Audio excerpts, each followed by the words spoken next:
So sabi ng nababasa ko sa comment, wala daw huli dito sa Guadalupe Bridge pag ikaw ay nakamotor tapos dumaan ka sa bike lane. So naalala ko dati, may isang mataas na opisyal ng ahensya na naka-live video dyan, dun sa dulo dun.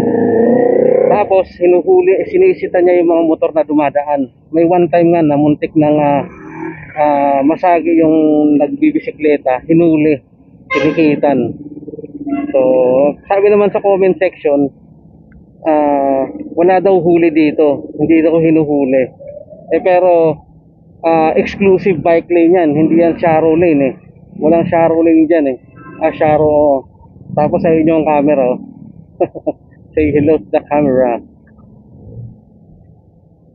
So balikan nyo yung hindi ko na sabi kung sino yung mataas na officer na yon na naka-live video siya dun sa dulo.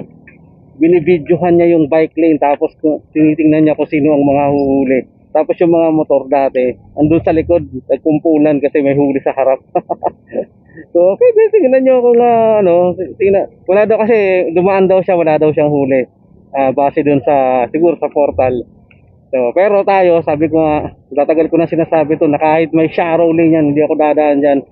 Kasi gusto kong makasiguro, gusto kong ayun, alam mo yun, gusto kong makasiguro na hindi ako na dumaan dyan, di ba? Kaya kahit sharrow lane yan, hindi ako dadaan dyan. So bubuntot na lang ako sa kotse. So hindi naman ako nagmamadali. Marami naman akong oras. Sana all. Papauwi na rin naman, di ba? Kaya stay on your lane lang. Pero kung hindi kayo nahuli at dumadaan kayo dyan, ayos. Pero marami rin ako nakita dyan na dumadaan. Kaya kita mo ngayon, walang dumadaan. Kasi alam nila na may nahuhuli dyan. Siguro alam nila. Diba? Walang sharrow lane dyan, oh. May nakita ka ba? Solid line pa yan, oh. Diba? So kung nakadaan kayo dyan tapos hindi kayo nahuli, ayos. Pero ako matagal ko na sinabi na kahit may sharrow lane yan, hindi ako dumadaan sa bike lane.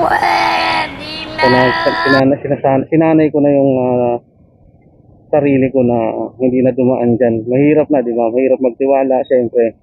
Baka mamaya mabulaga ka na lang. Tapos kung gusto mo pa i-contest, di ba? I-contest mo, i-dispute mo. Syempre, makakabala ka pa. Kahit naman online, abalahin ka pa rin eh. Kakain pa rin ng oras mo yan eh. Kakain din ng load. Kakain din ng bayad sa computer shop. Diba? Kakain din ng oras. Imbis na mag-ML ka na lang, imbis na mag-Dadang City Dynasty ka na lang, ilalaan mo pa yung oras para mag-dispute. Diba? So, yun ang inaano ko. Iniiwasan ko maabala. Kaya, yun. So, kung hindi kayo nahuli dyan, nang dumaan kayo, good for you, di ba?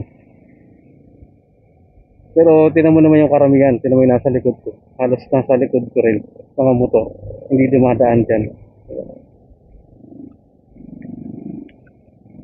Wala nga tayong nakitang dumaan eh, oh. May dumaan man, bumalik din agad. Diba? Pero yung dumaan ng tuloy-tuloy, wala tayong nakita.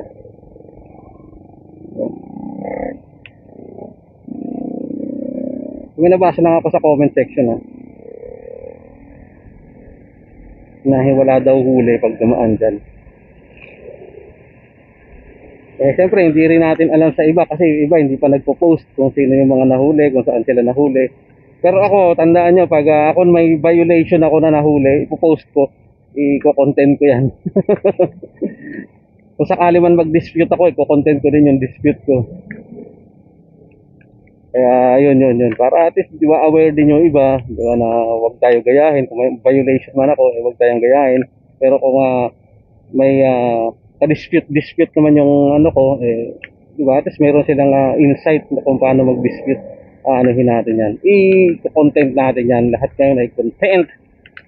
Kahit na kumain ng tae yata, content pa rin. Kumain ng sabon, content na rin yan wala na. Everything is possible sa social media. Basta may monetization. Basta monetize na yung Facebook mo. Anything is possible. Ayun, lumakas. Yan. Tang na gusto ko yung ganyang kalakas. Hindi sayang yung kapote ko. Yan. Yan, yan, yan, yan, yan, yan, yan, yan. Gusto ko yan. Gusto ko yan. Di sayang yung kapote ko.